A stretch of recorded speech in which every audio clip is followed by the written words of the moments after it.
28,000 tons of silver. That's what Apple and Samsung need combined over the next 3 years. And for the first time in history, suppliers who never refused trillion-dollar companies just told both of them the same thing. We cannot deliver those quantities. This isn't rumor. This is what happens when you look at production plans, calculate materials requirements, and compare them against global supply constraints. And what both companies are doing about it, the strategic silence, the shifted timelines, the conspicuous non-disclosure, reveals everything about how serious this crisis really is. Let me show you exactly why suppliers said no, what it means for your next phone, and the 3 signals you can watch over the next year that will prove this supply crisis is already affecting products. Pull out your smartphone right now. That device you're holding has approximately half a gram of silver in it. Some electrical contacts, a few switches, basic conductive components. For over a decade, silver has been almost irrelevant in smartphone production. Just another minor material on a long bill of materials that nobody thought about. Everything's about to change.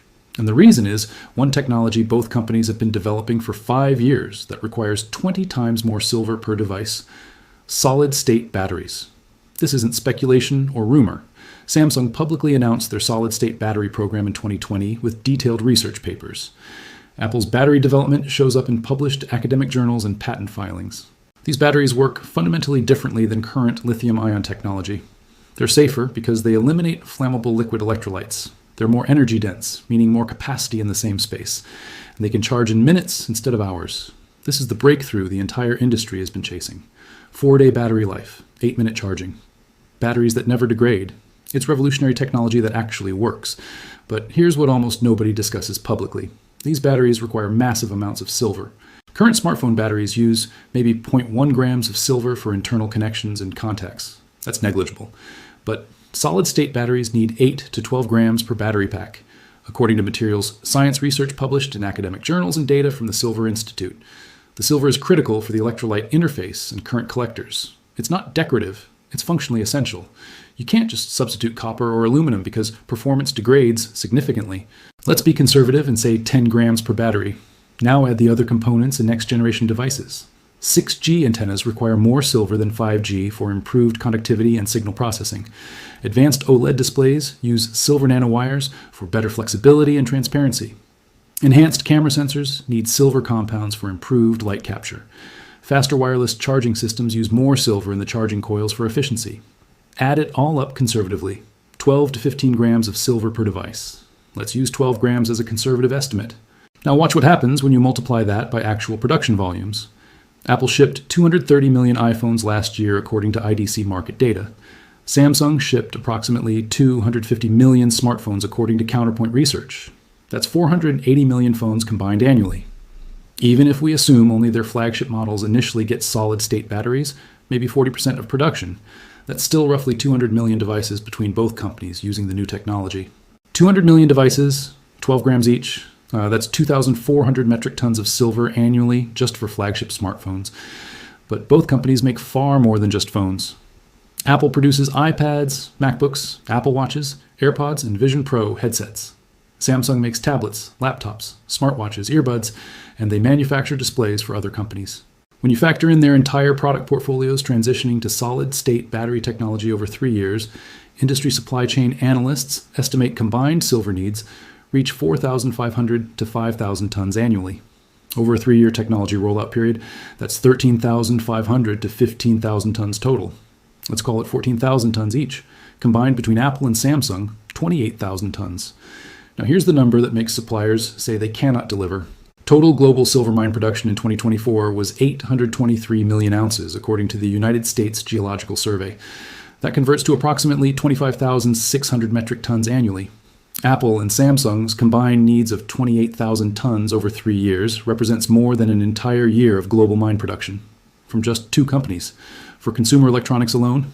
And they're absolutely not the only companies fighting for this metal.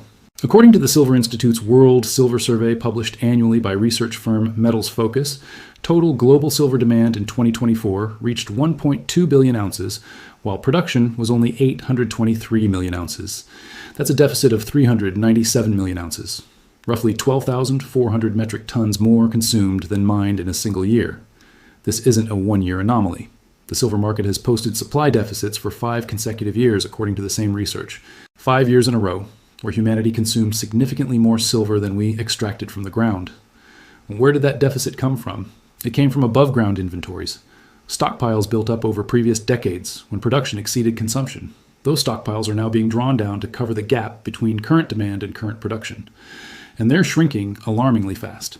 London Metal Exchange public data shows that silver held in London vaults, which historically held the bulk of readily tradable silver, dropped from over 31,000 metric tons in June 2022 to approximately 22,000 metric tons by March 2025. That's nearly 10,000 tons that vanished in just 33 months. 300 tons per month disappearing into industrial consumption, into solar panels that consumed over 232 million ounces last year, according to Silver Institute data. Into electric vehicles, where each EV uses 25 to 50 grams of silver compared to 15 to 28 grams in traditional combustion vehicles. Into data centers, where servers supporting artificial intelligence workloads use 2 to 3 times more silver than traditional servers due to higher power density and cooling requirements. Into medical devices, industrial applications, electronics manufacturing. The metal is being consumed substantially faster than we're mining it. The annual deficit is documented and real. The stockpile drawdowns are measurable and accelerating. And the buffer inventory that has covered shortages for 5 straight years is demonstrably running out. This is the mathematical reality that Apple and Samsung both understand. This is what they're not publicly discussing in earnings calls or investor presentations. And their documented actions over the last 12 months prove they know exactly how constrained supply has become. Let's examine what both companies have actually done that makes no logical sense, unless you understand the underlying supply crisis. Apple publishes a detailed supplier responsibility progress report every year. For over a decade, these reports have outlined their materials, sourcing strategies, supplier audit programs, and progress on securing critical materials for production. The report is typically 60 to 80 pages of detailed supply chain disclosure. The 2024 report was released in March. Silver is not mentioned once in the entire document, not in the materials sourcing section, not in the supply chain management section, not in the critical materials discussion, nowhere.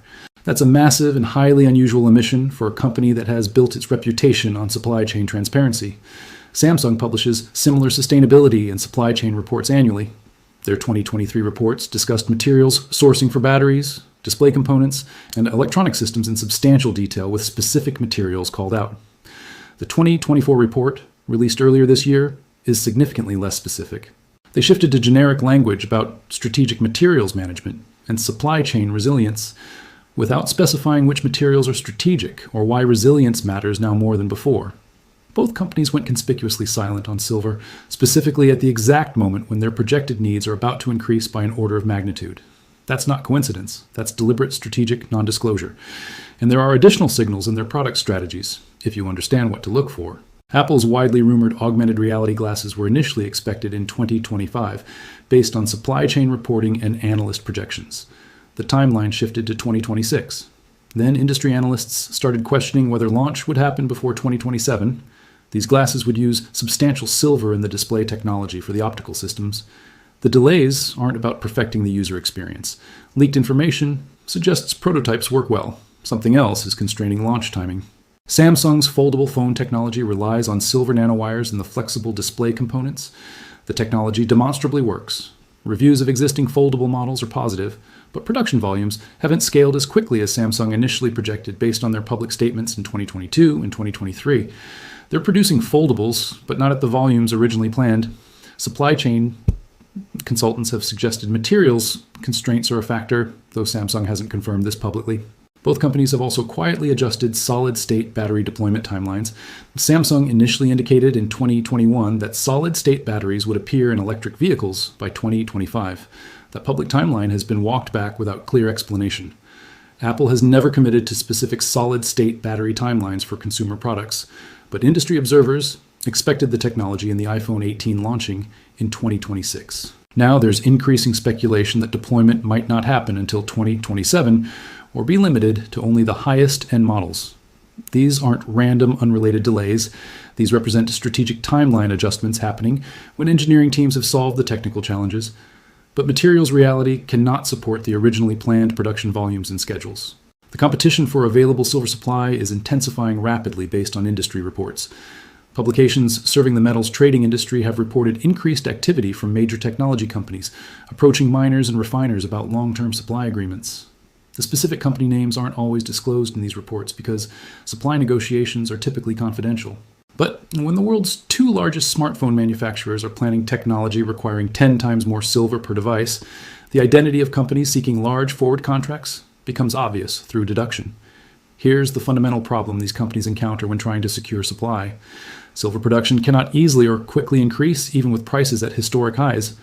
According to United States Geological Survey data, approximately 70% of silver comes as a byproduct of mining other metals, primarily copper, lead, and zinc. This means silver isn't typically mined directly. Instead, you mine copper ore, and silver comes along as a secondary product. This creates a fundamental constraint because silver production is tied to the economics of mining those primary metals, not to silver prices alone. Even with silver at $66 per ounce, the highest price in recorded history, production cannot ramp up quickly in response. Opening new mines requires years of permitting, construction, and development. Expanding existing mining operations requires years of planning, capital investment, and execution. The supply side is essentially fixed over time horizons of 1 to 3 years, regardless of price signals. Meanwhile, demand is accelerating rapidly across multiple industries simultaneously. Let me show you where all this competing demand originates, because this isn't just about smartphones. This is a market-wide supply crisis, hitting multiple massive industries at the same time. Solar panel manufacturing consumed approximately 232 million ounces of silver in 2024, according to Silver Institute data. That represents over 7,000 metric tons. Each solar panel requires 15 to 20 grams of silver for the conductive pathways that collect and transport electricity. The world is currently adding over 600 gigawatts of solar capacity annually, according to International Energy Agency data. More solar installations directly translate to more silver consumption, and IEA projects continued strong solar deployment through the end of this decade. Electric vehicle production is ramping globally at unprecedented rates. Automotive industry data shows global EV production grew from approximately 14 million units in 2024 to a projected 40 million units by 2030. Each battery electric vehicle uses 25 to 50 grams of silver on average, compared to 15 to 28 grams in traditional internal combustion vehicles. As production volumes increase, automotive silver demand grows from current levels around 80 million ounces toward projected 94 million ounces by 2031, according to research from Oxford Economics. Data centers supporting artificial intelligence workloads are proliferating rapidly. Goldman Sachs research projects that data center electricity demand will double by 2026, driven primarily by AI processing requirements. These AI-focused data centers use 2 to 3 times more silver per server than traditional data centers due to dramatically higher power density requiring advanced cooling and more robust electrical systems. More AI infrastructure directly means more silver consumption. All of this demand is hitting the global silver market simultaneously. Solar deployment, electric vehicle production, AI infrastructure build-out, and consumer electronics transitions, all competing for supply from a market that's already running structural deficits, where annual consumption exceeds annual production. Now, here's why this matters specifically and directly for you as a consumer. Because this isn't just abstract corporate supply chain discussion. This affects what products actually launch when they become available and what you'll pay for them. Scenario 1, phased rollout driven by materials availability rather than design choice. Apple cannot secure enough silver to launch solid-state batteries across all iPhone models simultaneously in their preferred timeline. So the iPhone 18 Pro Max gets the revolutionary battery technology with 4-day life and 8-minute charging. The base iPhone 18 doesn't. It continues with traditional lithium-ion. Same with Samsung. The Galaxy S28 Ultra gets solid-state batteries. Standard Galaxy models don't. This creates artificial product tiers, driven not by Apple or Samsung's preferred product strategy, but by materials constraints they cannot overcome. Scenario 2, significant timeline delays. The 4-day battery life and 8-minute charging that has been promised and demonstrated in prototypes gets pushed back another year, or 2 years. Not because the technology doesn't work, it demonstrably does in laboratory and prototype testing, but because companies cannot secure the raw materials to manufacture the batteries at the scales required for mass production of hundreds of millions of units. Scenario 3, substantial price increases. If securing adequate silver supplies costs Apple and Samsung significantly more than historically typical materials costs, those increased expenses get passed through to consumers. Your next flagship smartphone costs $50 to $100 more, not because it has dramatically better features, simply because the materials required to build it cost more to secure in constrained supply conditions. All three scenarios are possible. All three might manifest simultaneously in different combinations across different product categories and price tiers. And here's what makes this situation particularly challenging. From a corporate strategy perspective, neither company can publicly acknowledge or discuss the materials problem without creating additional larger problems. If Apple announces publicly that they're facing silver supply constraints that might affect product launches or features, their stock price likely drops as investors worry about production delays affecting quarterly revenue. Competitors gain valuable competitive intelligence about Apple's supply chain vulnerabilities they can exploit. Suppliers gain enormous leverage in price negotiations, knowing that Apple desperately needs material and has limited alternatives. Samsung faces identical strategic problems if they disclose supply constraints publicly. Stock price pressure from concerned investors. Competitive intelligence leaking to rivals. Supplier leverage increasing in negotiations. So both companies maintain strategic silence.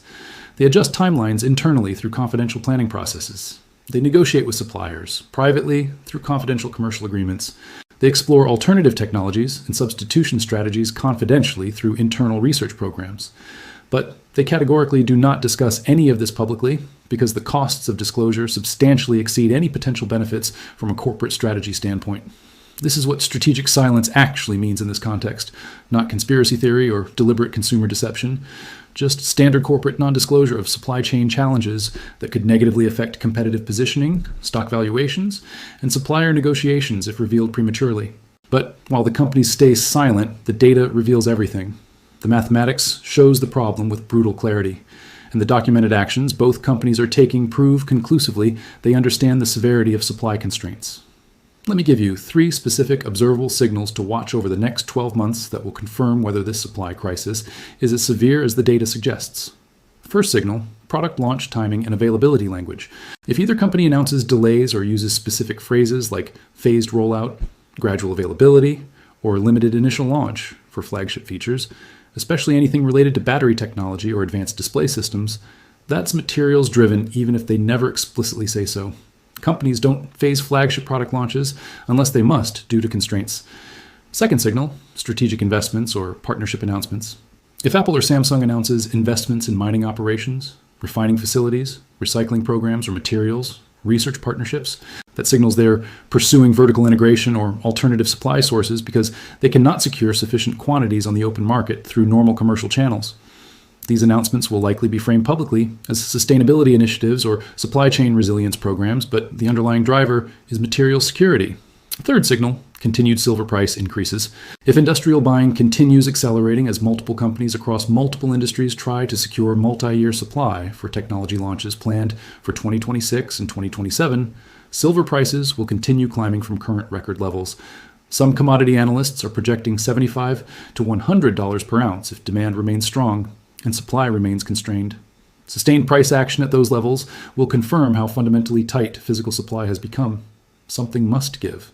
Either prices rise substantially higher to ration demand through price mechanisms, or production timelines slip because materials aren't physically available in required quantities, or product features get compromised to reduce silver content per device, or all 3 outcomes manifest in different combinations across different products.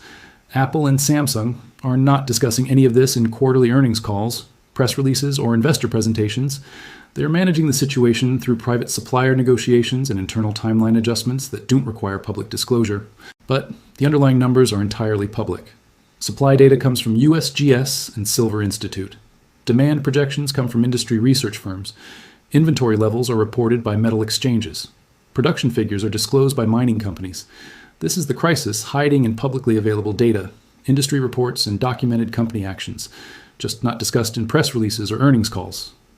The silence around silver supply constraints is strategic corporate behavior, but the constraints themselves are mathematical reality that exists independent of disclosure choices. And reality has a way of forcing disclosure eventually, either through successful quiet navigation if companies somehow secure enough supply, or through highly visible product impacts if they cannot. The next 12 months will reveal which outcome materializes. Watch the 3 signals.